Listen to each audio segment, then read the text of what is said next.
Universidade Federal de Santa Catarina, pós-graduado em Sociologia Política pela Universidade do Paraná, fez o curso de Direito para jornalista na Fundação Getúlio Vargas de Direito no Rio de Janeiro, tem experiência como repórter e editora em cobertura jurídica, fruto de sua experiência como jornalista da Gazeta do Povo ao longo de 7 anos. E a Maria Sandra Gonçalves é formada pela Fundação Gasper Libero, tem MBA em jornalismo digital e gestão de empresas jornalísticas da Universidade de Navarra. É pós-graduada em Sociologia Política pela Universidade Federal do Paraná. Atuou por 3 anos na Folha de São Paulo, que é um dos jornais mais importantes do Brasil, como se sabe, e por 17 anos na Gazeta do Povo, onde foi repórter, editora, de 2010 a 2015, e 2015 diretora da redação. Então eu queria inicialmente agradecer a vocês pela participação do programa, que neste momento procura saber quais as ligações que podem ter o jornalista e a literatura. Existem jornalistas que são literatos também? Existem literatos que são jornalistas? Quais as afinidades? Vocês sabem, dentro da mecânica daqui do nosso movimento, agora começam as palavras, né, Marli, o roteiro? Isso, agora as duas falam. Sim, a palestra. Quer começar a Maria Sandra ou a Joana? A Joana será a primeira, começa então. Olha, eu lamentavelmente sou obrigado a contar um tempo. Ótimo. Né? Acho ótimo. 15 minutos, tá bom? Nossa, perfeito. Eu vim preparada para 10, mas como eu me cedo, então 15 vai ser perfeito. Quer dizer, não é obrigatório, mas... Né? Vamos... Posso começar, professor? Claro. Então tá bom. Queria agradecer a oportunidade, professor Renê. É uma grande honra estar aqui. Acredito que todos vocês são muito gabaritados por estarem aqui no escritório também. Então, para mim vai ser um grande desafio, me ajudem. Bom, quando o professor fez esse convite, eu confesso que eu não me senti assim tão preparada, porque ainda me considero um pouco jovem. Tenho 31 anos, né? Acho que ainda tenho muito a aprender. Mas também fiquei feliz porque é um tema que mexe muito comigo e desde muito cedo. Quando a gente entra na faculdade de jornalismo, acredito que na faculdade de Direito e até nas engenharias não seja diferente, perguntam por que a gente escolheu jornalismo. Aquela pergunta, né? E as respostas, em grande parte, são porque eu gosto de ler e gosto de escrever. Para mim não era diferente, eu gostava muito de ler, gosto muito de ler, gosto muito de escrever, cheguei a pensar em fazer curso de letras. Quando eu tinha 12 anos, minha mãe falou, por que não jornalismo? E acendeu e foi o que eu fiz. E, de fato, é imprescindível que um jornalista goste de ler e goste de escrever. Mas o gostar de ler e gostar de escrever não faz de nós literatos, escritores. Apesar de que, quando a gente entra na faculdade, vou chutar abaixo que uns 50% dos calouros se acham um grande escritor em potencial. Então, a gente entra no jornalismo já com essa relação, essa conversa entre o jornalismo e a literatura. E aí existem estudos acadêmicos diversos no Brasil, fora, justamente sobre essa relação jornalismo e literatura. E eu vou ser aqui um pouco simplista, fazendo uma diferença muito elementar entre os dois. O jornalismo tem um compromisso com os fatos, com a verdade, com o que ocorreu. A literatura, por outro lado, pode tomar como base a verdade, pode muitas vezes ser essencialmente a verdade, mas ela não tem esse compromisso e, pelo contrário, se ela puder trazer recursos criativos, misturar contextos, chegar ao fantástico, melhor ainda. Então, basicamente, há essa diferença entre a literatura e o jornalismo. Ainda assim, muitos jornalistas pretendem ser escritores e muitos escritores jornalistas, e não há mal nisso. Durante a faculdade eu fiz um estudo de iniciação científica justamente sobre jornalismo e literatura. E existe uma linha do jornalismo que se chama jornalismo literário. E aí o que acontece? Alguns jornalistas buscam fazer um jornalismo que seja mais leve ou mais bonito, vamos dizer assim, mais gostoso de ler, mais atraente, e chamam isso de jornalismo literário. No jornalismo literário, geralmente os textos têm mais fôlego. Eu acredito que alguns de vocês conheçam, por exemplo, a revista Piauí. Textos mais extensos dão mais espaço para um jornalismo literário. Eu, pessoalmente, pela linha de pesquisa que eu desenvolvi e a vivência que eu tive na profissão, não sou muito chegada a este termo jornalismo literário. E explico por quê.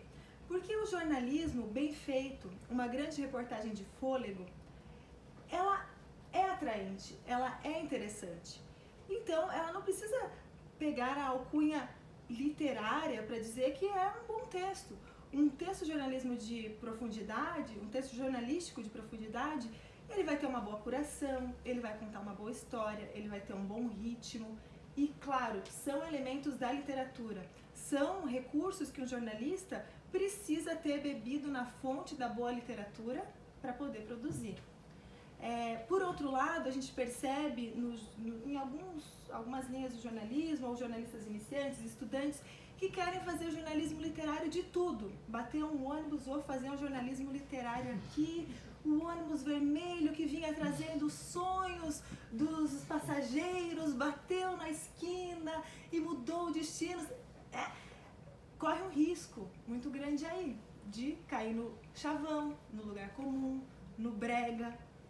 Então, o jornalista, a gente no nosso ofício, tem que ter um bom senso, um equilíbrio. A objetividade é uma característica essencial do nosso trabalho.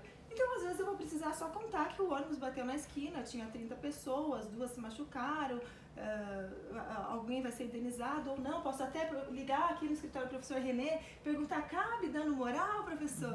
Posso fazer essa repercussão? Mas não preciso ficar rebuscando palavras. Então, essa relação jornalismo e literatura é bonita, é interessante, mas às vezes também é, assim, conflituosa, né? Então, passando aqui para vocês um panorama rápido do que eu estudei e desse debate que tem. Então, minha posição é: bom jornalismo pode acabar se aproximando da literatura, mas o jornalista não precisa querer ser literato toda hora, né? Nosso compromisso com a objetividade. Por outro lado, a literatura, um bom escritor, também bebe na fonte do jornalismo, também está conectado com o que está acontecendo na realidade, também, e daí eu acho que eu não me considero uma escritora, né? Mas precisa ter um olhar para o outro, ouvir o outro, mais saber ouvir do que saber falar, ler muito. Então, os caminhos são muito parecidos. Lá, eu acredito assim, quem não vem com esse dom inato, em algum momento o jornalista pode se tornar um escritor. Agora eu vou, com todas essas histórias e reportagens que eu contei, agora eu vou contar uma história que eu vou criar.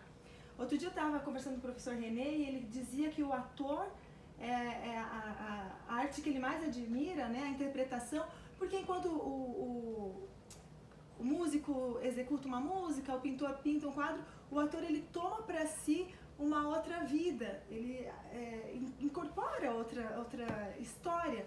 E aí eu fiquei refletindo sobre isso e pensando que o escritor, semelhante ao ator, talvez um pouco mais, querendo ter um quê de Deus, ele cria outra vida, cria outras vidas, cria outras histórias.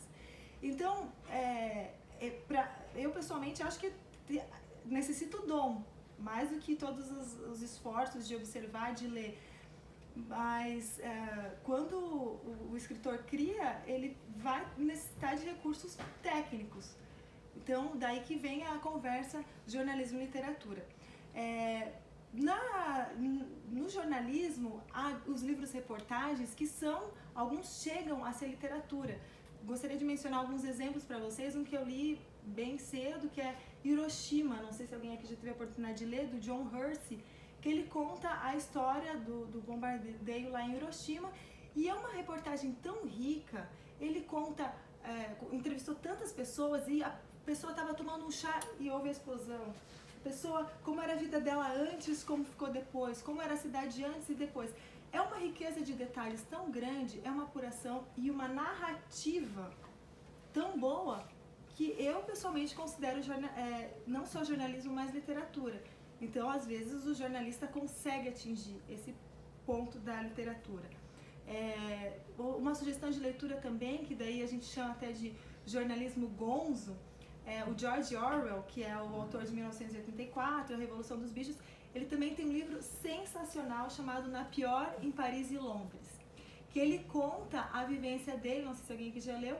Ele era uma classe média, né, assim, vivia bem no início dos anos do século XX, e ele resolve levar uma vida sem dinheiro, começar do zero, e ele vive essa experiência em Londres e Paris. Aí ele vai morar em cortiço, ele vai trabalhar em subemprego, e assim, e relata isso. Mas o fantástico é a forma como ele conta, a ironia, as desgraças que acontecem, o aprendizado que ele tem, o olhar que ele tem para um estilo de vida que não seria o dele, mas como repórter, e aí o do jornalismo gonzo é isso, é o repórter que ele não só ouve, ele vai lá e vive, né? Ele mergulha. E aí ele escreveu uma grande reportagem que se tornou esse livro. Então, assim, minha sugestão, se me permitem, mais do que se preocupar às vezes, né? O que é o jornalismo, o que é a literatura, é beber da fonte dos dois. Às vezes, infelizmente, eu como jornalista fico triste, a gente conversa com alguns acadêmicos, alguns letrados e dizem: ah, mas jornalismo, isso aí vocês fazem de qualquer jeito. Porque eles sentam lá, escrevem, né? Tem tempo. Mas o jornalismo tem também a sua qualidade, né? De estar lá e fazer muito rápido e pegar no momento e conseguir ouvir os fatos de quem vivenciou. Então, acho que o ideal é essa conversa, sem se preocupar muito com os conceitos.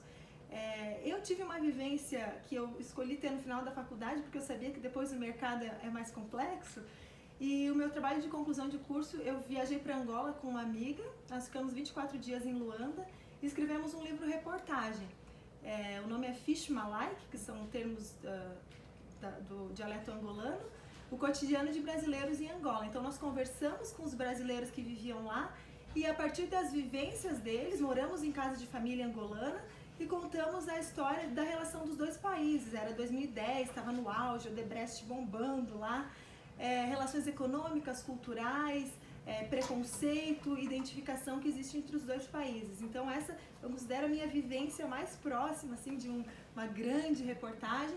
E depois na profissão, no meu dia a dia de jornalismo, redação, sempre procurando também usar bons recursos de um bom texto.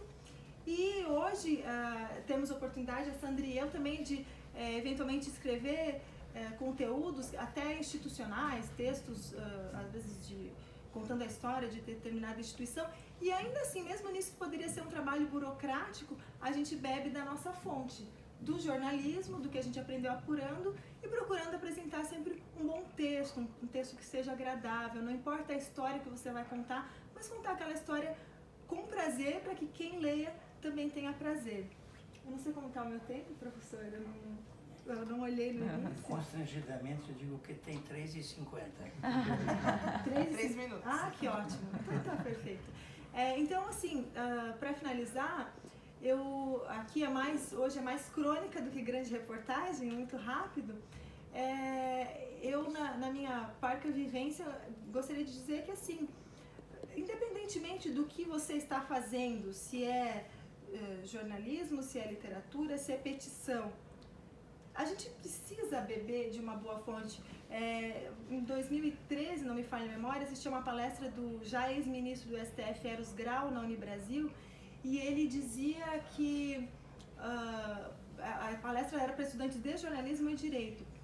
Ele falava: olha, vou dar uma dica para vocês essencial, guardem para a vida, e eu guardei para mim.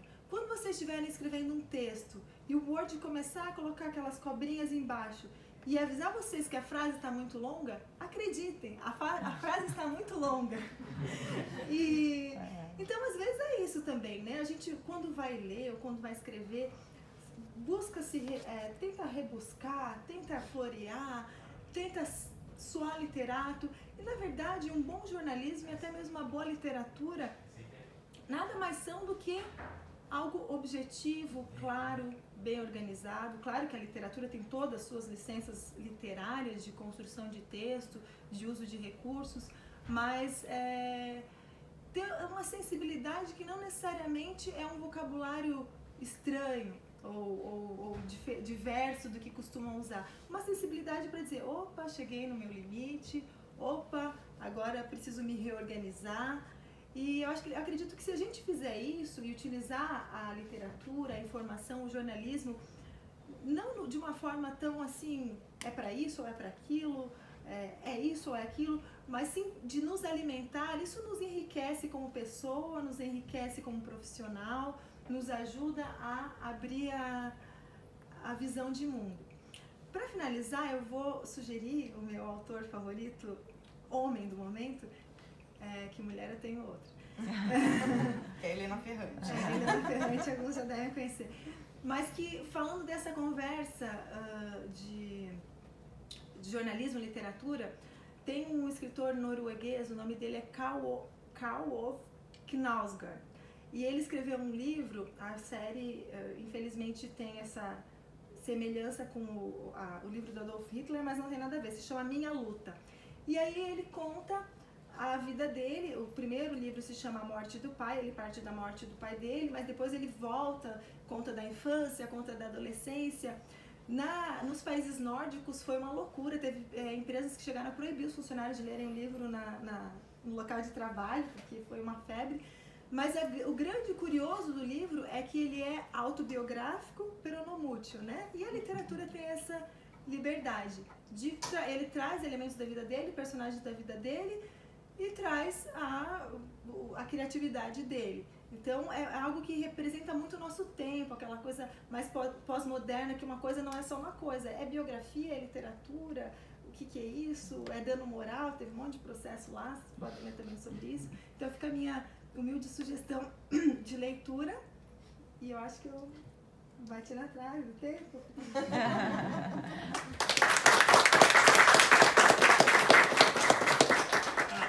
Um ex-ministro do Supremo Tribunal Federal tem uma frase que diz assim: Olha só. a clareza de sol mediterrâneo. Vocês viram muito bem que uma das diferenças entre o jornalista e o escritor é que o jornalista trabalha com fato e deve informar o fato, enquanto que o escritor trabalha com a imaginação. Ele cria um fato, ele cria uma personagem, embora haja escritor também que faz biografia, etc. E quando há um texto literário, um texto jornalístico, uma pintada, por exemplo, de arte, chama muito a atenção. A tragédia de...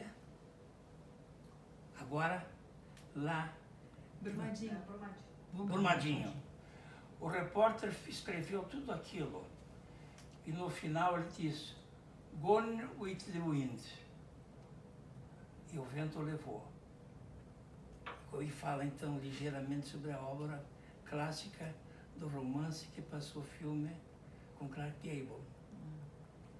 Botou uma pitada de literatura. Exatamente. E atrai o artigo, chama atenção.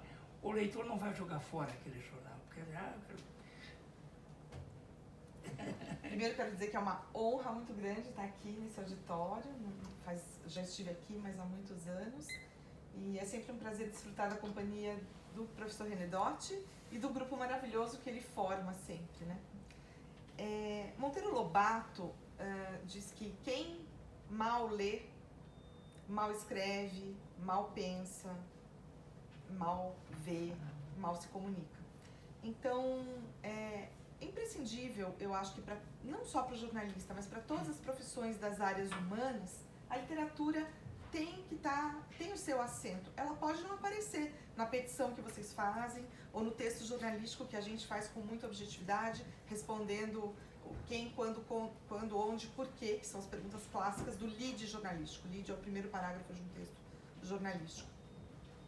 Pode não estar ali, mas a literatura, tudo que você assimilou ao longo da sua vida lendo, essas ideias todas vão estar presentes naquilo que você produz como jornalista.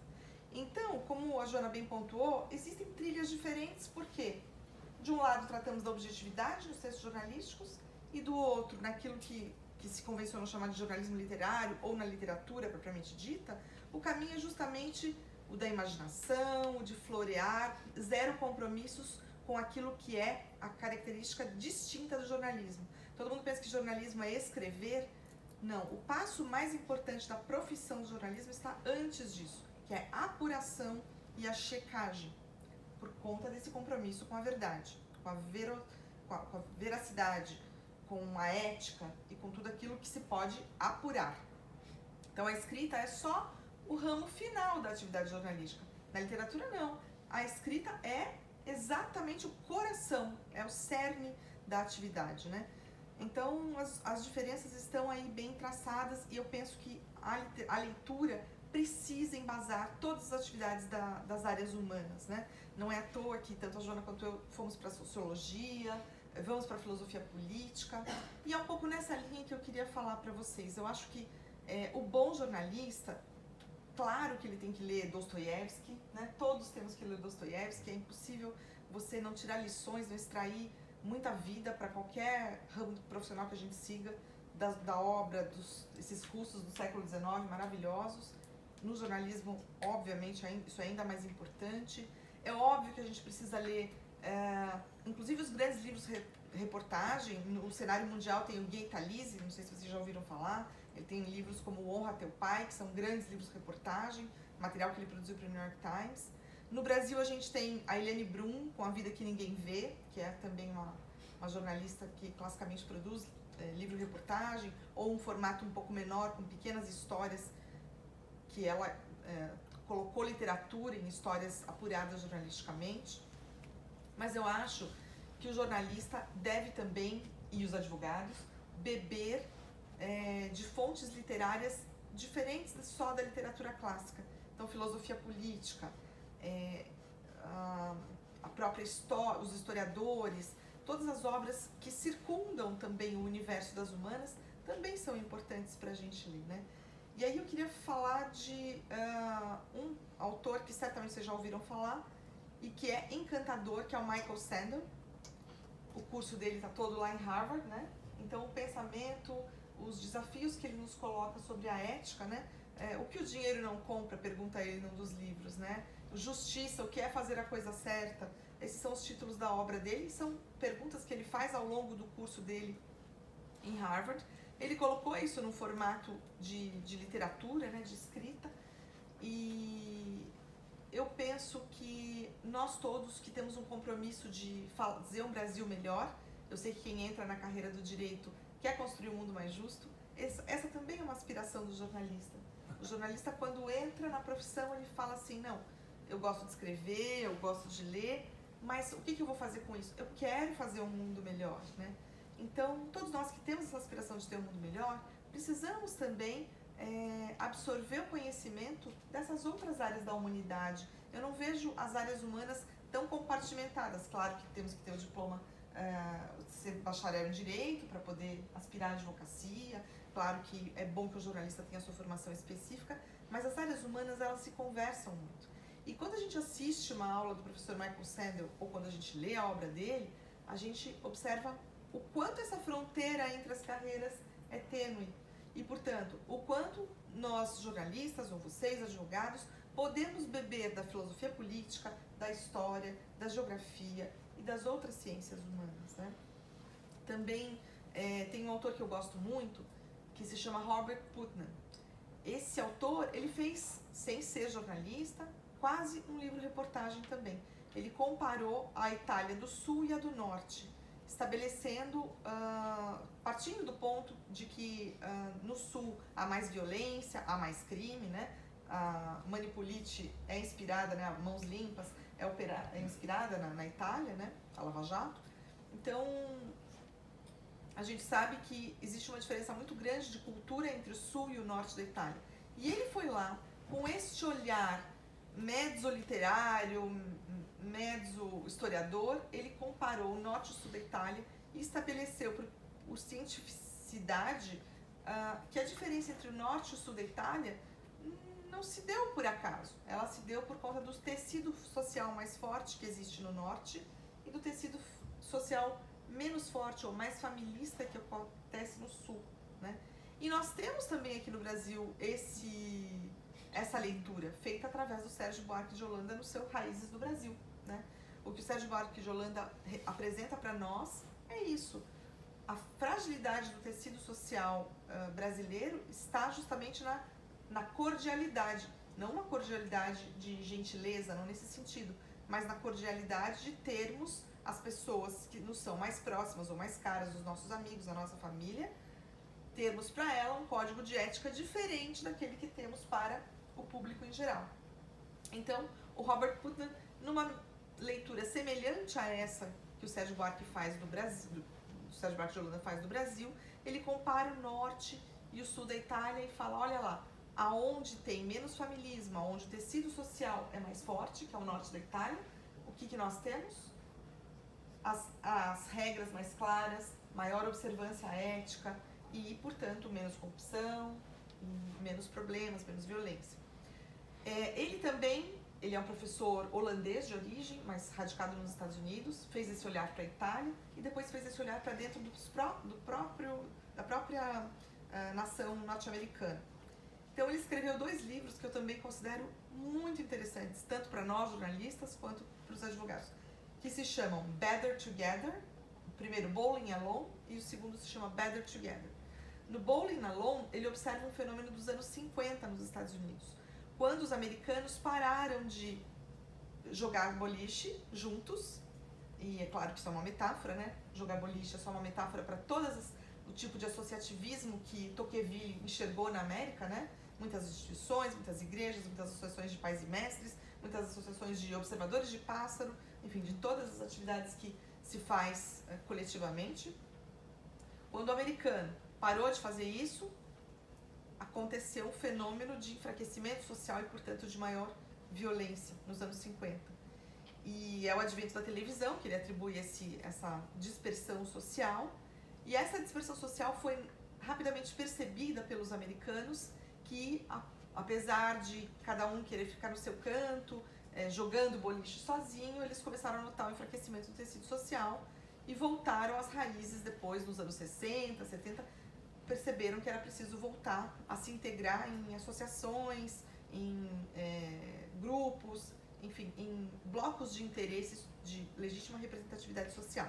E aí o Putnam novamente olha para essa realidade e escreve esse segundo livro que chama Better Together, mostrando o valor do associativismo, o valor das redes sociais que a gente forma e o quanto esse fortalecimento do tecido social é vital e se espelha naturalmente na maior segurança, na menor corrupção, nos melhores índices de escolaridade e tudo mais.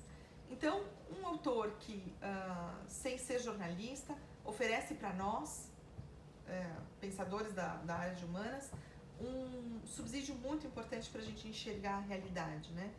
Então, acho sim que a gente tem que ler muito os clássicos, não só os clássicos, né? Claro, os russos do século XIX são maravilhosos, o Brasil tem grandes autores clássicos também, mas acho que a gente tem que olhar para esses outros ramos que circundam as nossas atividades e também extrair daí o conhecimento e a sensibilidade e o olhar mais preciso que a gente precisa para fazer aquilo ao que nos propusemos, que certamente é construir um Brasil melhor, né? E Monteiro Lobato disse, um país se faz com homens e livros, não é por acaso. E eu insisto no Monteiro Lobato, já citei ele 2 vezes, porque o Monteiro Lobato é, para mim, uma pessoa que olhou para a realidade brasileira e conseguiu, para além da obra fascinante dele para as crianças, né, que na verdade nem é exatamente infantil, o Sítio do Pica-Pau Amarelo e todos aqueles personagens maravilhosos que eu não sei se povoou a infância de vocês, que são muito jovens, mas a minha, certamente. Ele tem uma obra de também enxergar e notar o Brasil de uma maneira de se engajar em grandes campanhas,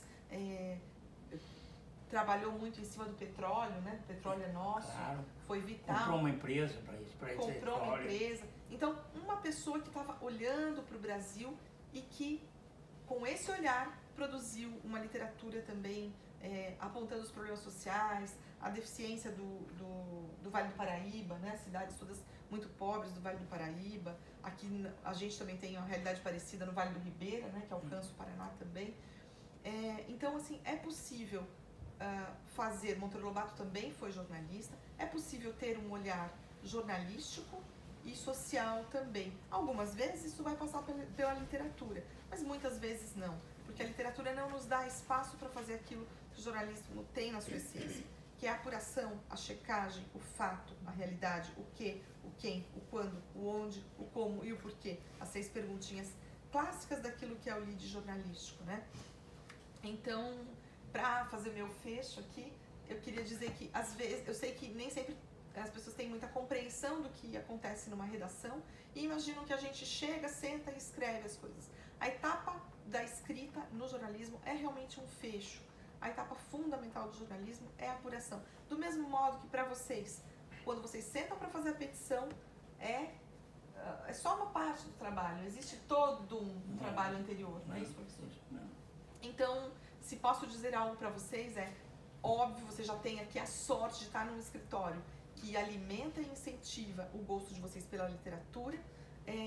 Eu deixo aqui o meu pedido, minha mensagem, que seria estender isso também para os livros que tratam não exatamente de literatura, mas de enxergar a nossa realidade e de, portanto, contribuir com isso para que a gente chegue e alcance aquela nossa missão tão inspiradora dos anos de faculdade, que é mudar o Brasil, construir um país melhor. É isso, muito obrigada. Vocês puderam ver a ilustração cultural da nossa expositora, as referências que ela fez, assim como também a Joana, mas há algo comum em relação às duas e que é fundamental. Elas têm um vocabulário, elas têm fluência, elas não ficam procurando palavras para continuar sua exposição, porque elas leem também o jornal, leem o livro e usam o computador como uma espécie de bengala para saber uma data. E a juventude de hoje, qualquer coisa usa o computador. É como eu disse, se cai na prova do Enem o inverno, ele já vai botar Roma 15 graus, a Alemanha 10, o tal, a geleira do coisa, e acho que ainda muito bem, porque está indo muito bem. Aí o outro diz, era um pouco frio, porque era inverno, mas tinha lareira, um pouco de vinho também esperando. Será que ela vem? Por que nós brigamos? E vai por aí afora. E qual é a diferença? Total. Então, para vocês poderem falar bem, com eloquência e lembrança das palavras, num discurso você não pode interromper para buscar no computador a palavra. Muito bem, então agora vamos ao sorteio. Elas vão tirar os primeiros livros. Está aqui, vamos ver. Somerset Maugham, o Fio da Navalha, um dos melhores filmes que eu já vi. Magnífico, extraordinário. Você vai sortear.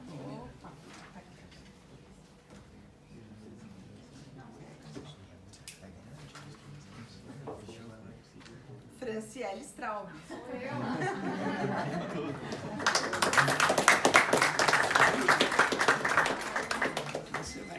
Você vai dar a sua assinatura. Não precisa dedicar autógrafo, porque é livro depois da tua assinatura aí para marcar a presença. Eu tenho. Deixei lá em casa para você ler já. Estava na minha mão, tá ali. Achou aí? Caneta pra mim, Alex. Ó, tá ali atrás, ó.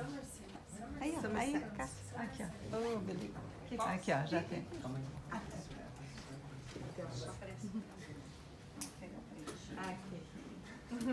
Para. Franciele.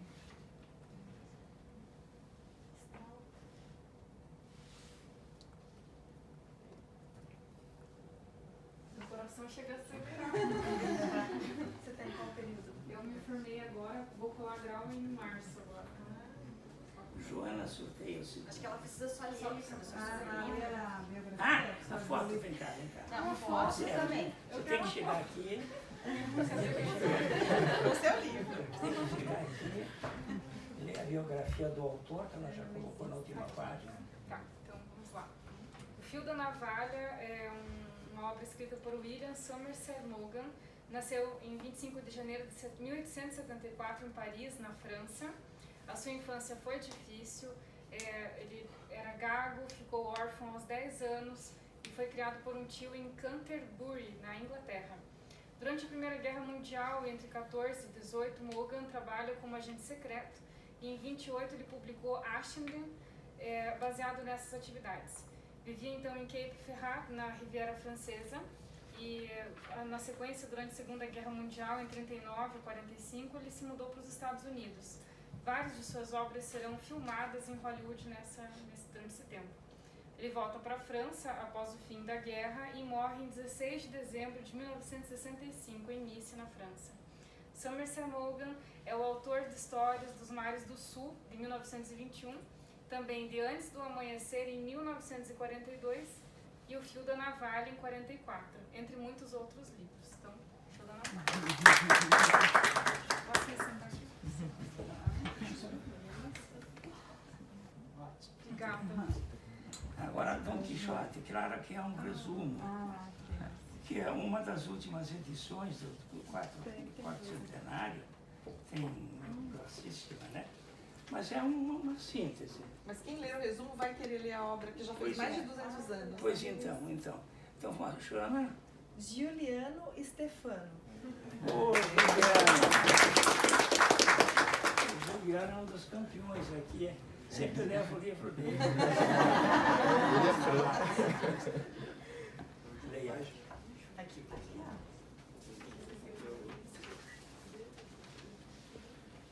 Miguel de Cervantes, nascido em 1547 e faleceu em 1616, foi um escritor, dramaturgo e poeta espanhol, autor de Dom Quixote, uma obra-prima da literatura universal. Foi considerado o precursor do realismo na Espanha. Em 1563, a família foi morar em Sevilha, onde estudou gramática e latim, com padres jesuítas. Nessa época, conheceu o teatro de Lope de la Rueda, de quem recebeu influência. Em 1584, Miguel de Cervantes estava de volta à Espanha. Em Madrid, conseguiu um cargo público e começou a escrever e publicar sua novela pastoril La Galatea, em 1585. Estabelece contato com literatos da época, Luís de Gangora e Lope de Veja. Escreve os poemas dramáticos Los Tratos de Argel e La Mumância. A obra Dom Quixote teve um sucesso tão grande que, em 1614, surge uma falsa segunda parte do Dom Quixote assinada por Avalienda. Em 1615, Cervantes publica a segunda parte de Dom Quixote. A obra foi difundida em toda parte até se tornar o mais lido romance em todo o mundo, por crianças e adultos. Ao escrever a obra, Cervantes pretendia ridicularizar os livros de cavalaria que gozavam de imensa popularidade na época. A obra impressiona por sua feição realista. A ação principal do romance gira em torno das 3 incursões feitas pelo protagonista por terras da Mancha, de Aragão e de Catalunha. Miguel de Cervantes Saavedra morre em Madrid no dia 23 de abril de 1616. Muito bem. Então, a Joana vai fazer uma pequena dedicatória para ele, que é uma lembrança também. É Juliano, né? Juliano com G.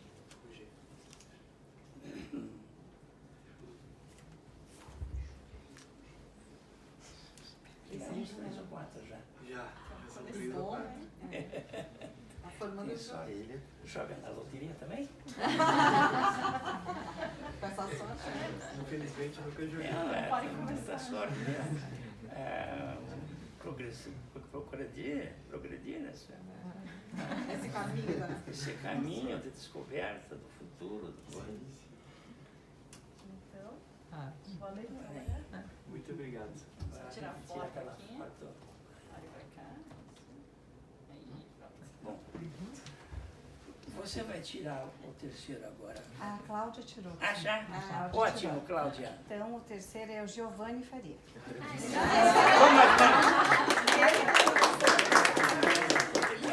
O professor também tá bom, né? Leia a biografia de Thomas Mann. Convidado. A Morte em Veneza. Thomas Mann foi um escritor alemão, autor de Morte em Veneza, um dos clássicos da literatura moderna. Considerado um dos maiores escritores do século XX, recebeu o Prêmio Nobel de Literatura em 1929. Em 1900, publica sua primeira novela, Buddenbrooks, que conta a história de uma família protestante, comerciante de cereais, de Lübeck, que depois de 3 gerações perde sua fortuna. Em 1911, viaja para a cidade de Veneza e se inspira para escrever a novela Morte em Veneza, de 1912, onde relata a paixão platônica de um escritor de meia-idade por um jovem belo rapaz. Em 1915, publica um ensaio sobre Friedrich II, segundo rei da Prússia. Em 1924, publica A Montanha Mágica, onde defende os ideais democráticos de uma Europa esfacelada pela Primeira Guerra Mundial. Em 1929, recebeu o Prêmio Nobel de Literatura pela obra Buddenbrooks.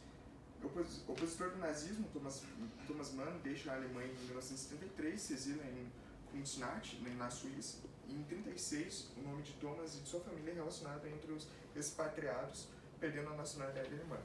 Thomas permaneceu na Suíça até 1978, quando segue para os Estados Unidos. 6 anos depois, torna-se cidadão norte-americano, e nessa época publica ensaios sobre Freud, Goethe e Nietzsche. Em 1952, vai morar na Suíça, e Thomas Mann faleceu em Kinchberg, próximo a Zurique, na Suíça, no dia 12 de agosto de 1955. Professor, me permite falar uma coisa? Claro. A Montanha Mágica é um dos melhores livros que eu já li, mas o Thomas Mann é autor de um livro que eu nunca... Um dos livros que eu nunca consegui terminar, Montanha. que é o Dr. Fausto. Ah, doutor Fausto. Nunca consegui Você tem que terminar, é agora um pra livro fora. denso.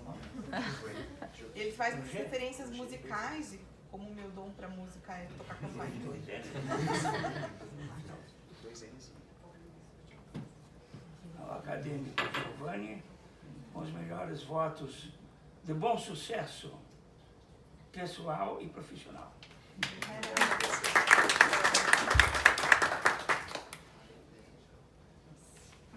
O próximo. Professor, a filha do Plínio, que está aqui convidada hoje, Tá. é o próximo. Ah, sim. Lucas Davi. Primeira fila.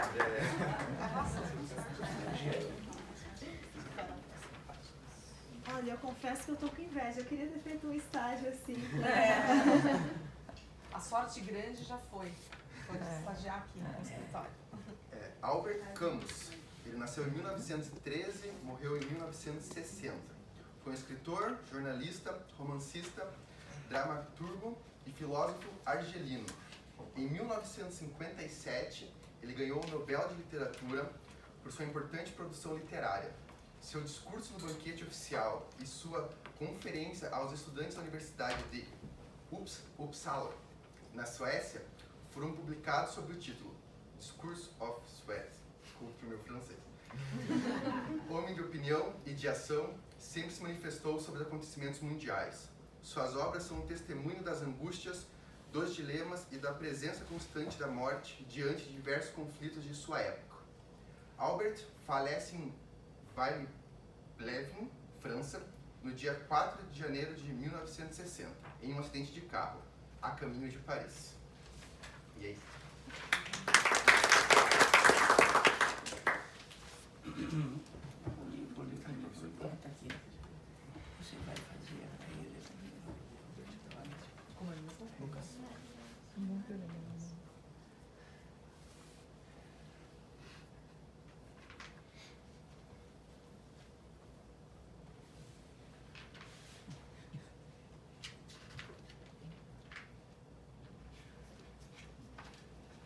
Grande lembrança dos clássicos da literatura mundial. Resistência contra o nazismo, etc. Muito obrigado. Agora olha para cá, para fora.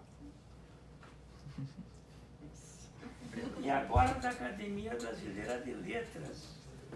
Então aqui está. Tem um texto meu nessa edição, professor. Você viu?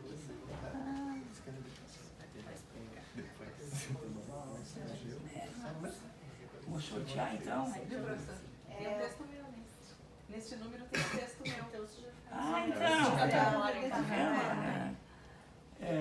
Gustavo. Hã? Gustavo Romero. Gustavo?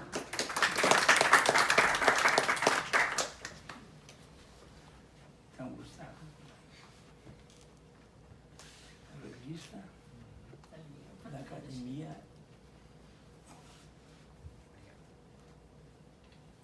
Revista da Academia Paranense de Letras, número 68, 2018. Artigos, crônicas, poemas, crítica, discurso, etc. Vários autores, entre eles Eduardo Rocha Birmon, Hernani Buchmann, Guido Viário, João Manuel Simões, René Arialdotti e outros. E Sandra? E Sandra. Já foi? Já foi? Não ainda. É que não, especialmente a escritora. Vamos os dois, né, professor? Eu acho que os dois autores. Exato.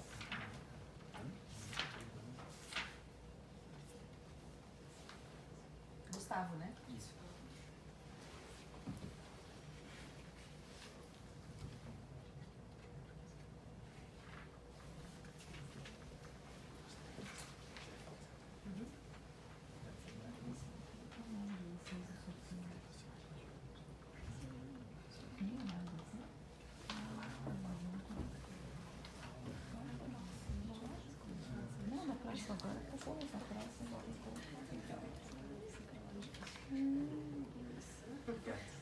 Muito bem, agora vamos ver o que é bom para tosse. Eu quero chamar o Guilherme,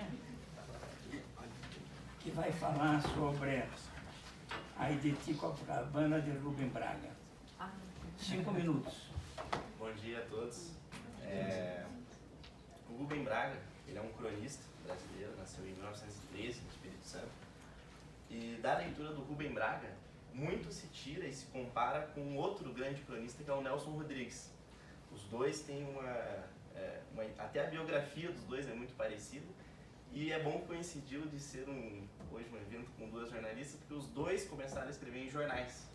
O Nelson Rodrigues começou a escrever com 13 anos em jornais, ele cobria manchetes policiais. E daí a capacidade dele de fazer crônicas do dia a dia, dessa coisa que ele escreveu, o quadro grande, A Vida Como Ela É, que ele, é um livro maravilhoso. E o Rubem Braga também começou a escrever em jornais, com 16 anos, e foi daí que ele começou, ele escrevia esse livro aqui, ele reúne crônicas de 55 a 60, então são 5 anos que ele escrevia quase que diariamente nos jornais, então imagina a criatividade do autor para ficar todo dia escrevendo uma crônica nova. E o livro dele é interessante que ele fala também de aspectos pessoais dele, da visão dele do mundo, são coisas comuns, são coisas diárias, e o Edith Copacabana, a crônica que dá nome ao livro, tá aqui dentro, é ele fazendo algumas críticas à Copacabana daquele tempo em vista do que ele tinha a Copacabana do passado. Então ele cita como que era a orla e como que ela é agora, quem que frequentava e quem não mais frequenta. Então é interessante. E outro aspecto muito interessante que eu achei é uma que ele faz entrevista com Machado de Assis, 50 anos depois de sua morte. Então ele vai fazendo perguntas e retira trechos de Machado de Assis, de diferentes livros, e vai respondendo como se fosse Machado de Assis respondendo com sua própria obra. Então é interessantíssimo, é um autor muito bom. Ele dá um lirismo muito, muito grande, né? A primeira crônica aqui é ele contando quando uma corretora foi lhe vender um pedaço de terra no Chile, e ele não quis comprar porque disse que estaria comprando um pedaço do oceano, porque ali ele não ia cortar árvore nenhuma e não conseguiria fazer aquilo. Então é um livro muito interessante, um autor igualmente interessante, e aqui combina muito com o dia, né? Pra gente ver que ambos grandes, um dos maiores dois cronistas brasileiros, começaram ambos em jornais, escrevendo em jornais, em redações de jornal. O Nelson Rodrigues, ele ficava lá dentro da sede do jornal, o Rubem Braga trabalhou inclusive no Globo e tudo mais. Chamava Suzana também, os artigos dele. Então é muito bom e dá para ver como literatura e jornalismo tem tudo a ver, e foi uma ótima escolha a presença das duas convidadas. Obrigada. A dedicatória delas aqui. Você. Muito bom, viu? Muito bom.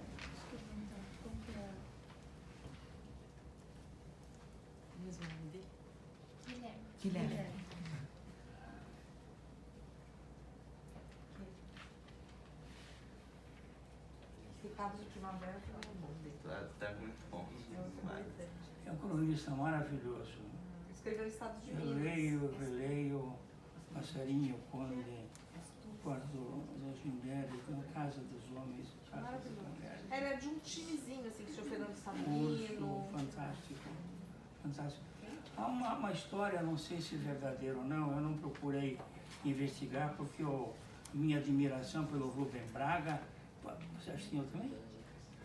A minha admiração pelo Rubem Braga é extraordinária. Não quero saber se o que contaram é verdade ou não, mas contaram que ele... Não é jornalista, se não for jornalista é literatura, né? Contaram que ele, quando teve câncer e estava já desenganado, ele foi a São Paulo, porque no Rio não tinha a cremação ainda. E chegou em São Paulo e começou a falar com a funcionária, qual é o preço, etc. e tal, coisa. Ele disse assim, mas quem é o defunto? Ele disse assim, sou eu. Muito bem, Carlos, parabéns.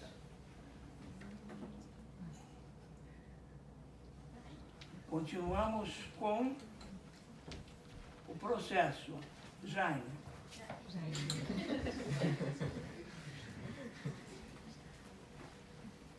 Então, primeiramente, bom dia. O livro que eu tirei foi O Processo, de Kafka. Eu não vou me ater tanto à história do livro, mas como foi a experiência de leitura para mim. Só para contar um pouquinho não tem como falar do livro sem poder contar a história, vou falar só o comecinho dele aqui, que a primeira frase é bem marcante. Alguém devia ter caluniado Joseph K., pois sem que ele tivesse feito qualquer mal, foi detido certa manhã. Então, na manhã do seu aniversário, Joseph K. acorda e se depara com 2 estranhos em sua casa. E esses 2 estranhos, esses 2 rapazes, falam que ele está detido. Mas ele pergunta, por que eu estou detido? O que eu fiz, o que eu cometi e quem está me caluniando ou me acusando? E ele não tem respostas. E é assim que se passa o livro. Ele sem respostas, ele tentando descobrir o que ele tinha feito, até então ele é inocente. As pessoas ao redor dele sabiam do processo dele, mas ele não sabia o que era, não sabia quem estava caluniando ele, e é assim que se passa o livro no primeiro momento. No segundo momento, ao meu perceber, eu acho que ele já está conformado com a situação, já que ele não vai ter respostas, não encontra respostas e ninguém diz nada para ele, eu sinto que ele só quer mostrar para as pessoas que ele é inocente, mas é inocente do quê? Se ele nem sabe do que está sendo acusado, como que você vai se declarar inocente de algo que você não tem conhecimento? Então é isso que eu acho que é no segundo momento, ele tentando mostrar para as pessoas que ele é inocente. Então a experiência da leitura para mim, eu achei no momento, quando eu recebi, eu achei que seria um livro difícil de ler, seria uma leitura densa, e não é, porque você tenta descobrir, você se envolve na história, você se coloca no lugar de Joseph K. e pergunta, imagina se acontecesse comigo isso, como que eu me sentiria? Então você quer junto com ele descobrir o que aconteceu, por que eu estou sendo acusado se eu não sei nem o que é. Então, eu gostei muito do livro, foi uma leitura muito boa, eu não estava acostumada com esse tipo de livro. É um livro antigo, né? Quando ele foi publicado em 1925, ele foi escrito na Primeira Guerra, em 1914. Então, é isso. E também, quando eu estava lendo o livro, eu consegui fazer relação com o direito, porque tantos princípios, tantas normas que não foram seguidas, por exemplo, cadê o devido processo legal do processo? O tribunal a vedação ao tribunal de exceção, porque os tribunais que ele foi depor eram em porões de casas de pessoas que ele nem sabia quem eram. Então ele ia lá no porão, falava para as pessoas que ele era inocente, mas aquilo era um tribunal? Não era um tribunal, porque ninguém nem sabia o que era aquilo. Então eu consegui fazer também essa relação. E foi uma leitura muito boa e eu recomendo esse livro para todo mundo.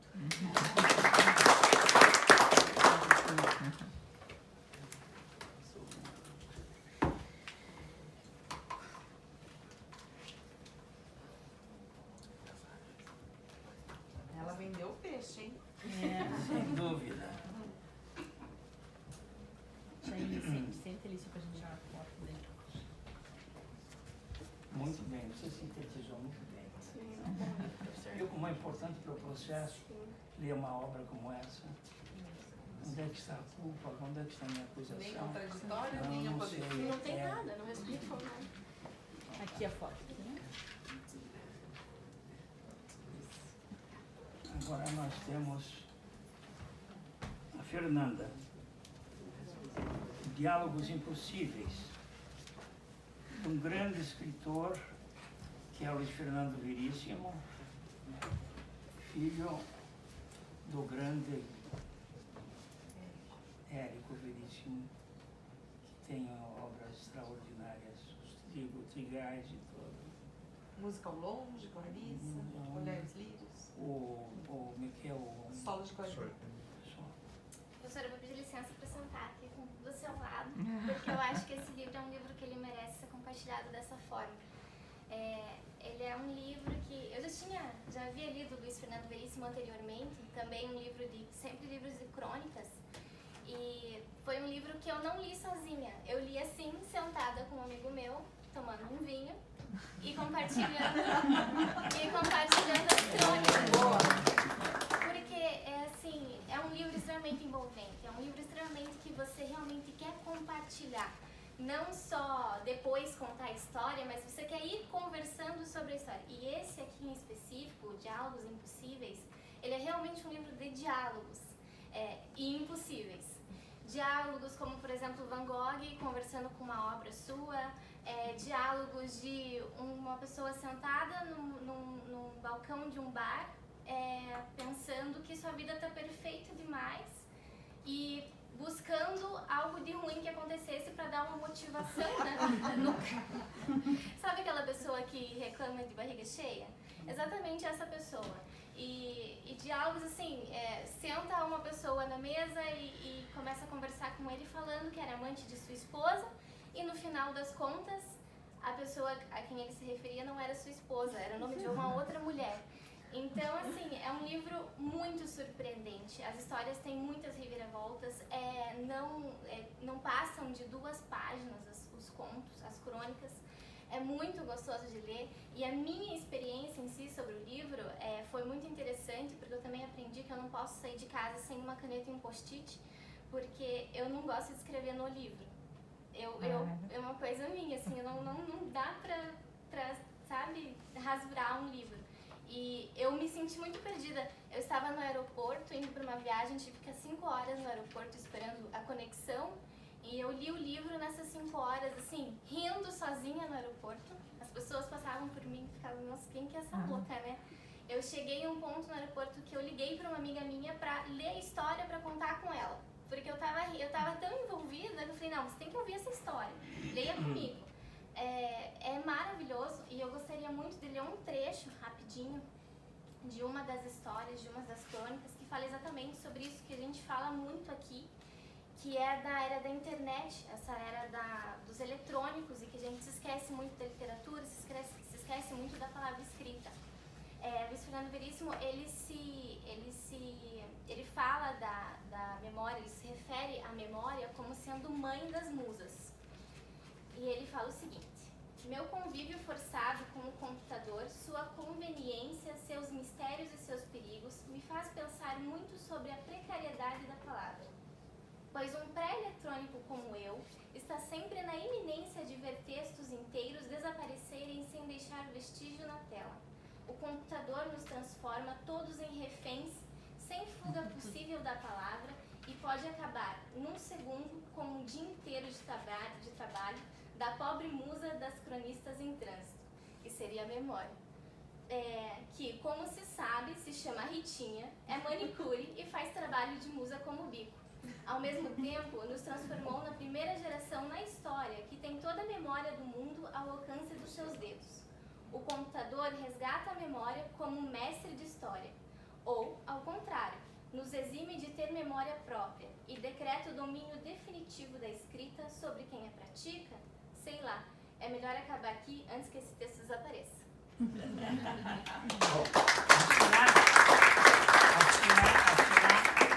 Assinar nós podemos, né? Porque não isso com certeza.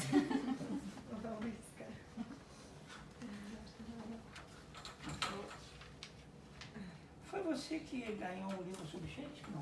Foi, eu Uma mesmo. das primeiras experiências que eu tive aqui, foi quando ela me contou, depois que ela leu Shakespeare, era uma peça de teatro, né?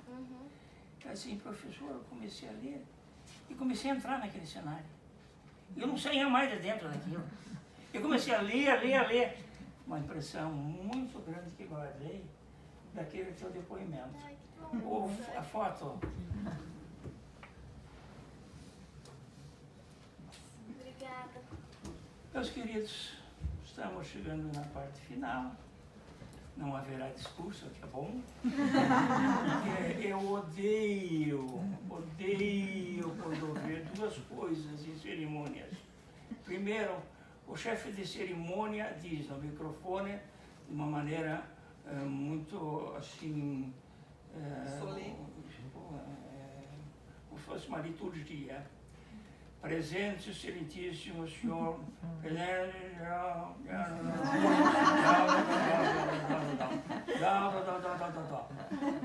Vamos convidar agora para falar sobre a importância dos problemas causados pela erosão, o professor fulano de tal.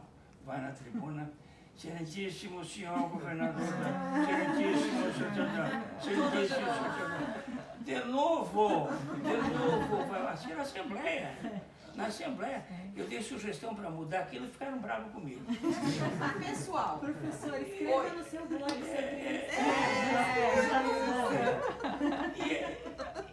E uma outra coisa, está terminando, há uns 2 ou 3 anos atrás, houve uma homenagem ao Francisco da Cunha Pereira.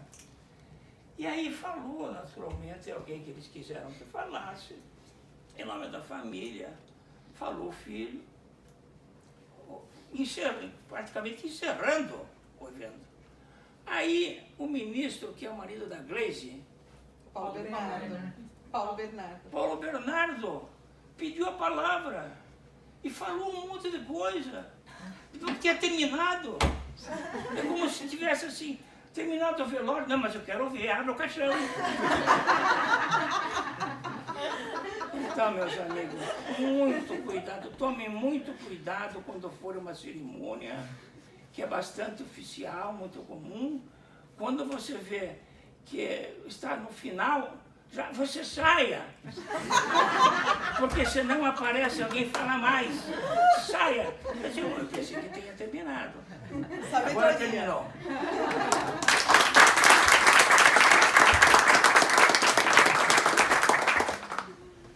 Só tirar uma foto com todo mundo aqui na frente.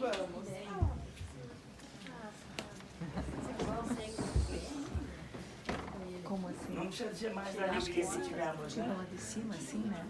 Vamos juntar lá. Mas pra cá não, acho que é daqui pra lá. Acho que vai todo mundo daqui pra lá. Ah, Então, se abre.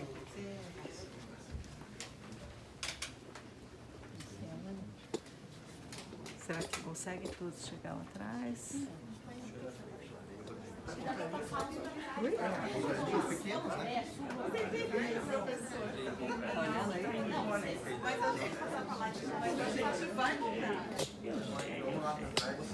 Você que enxerga daí.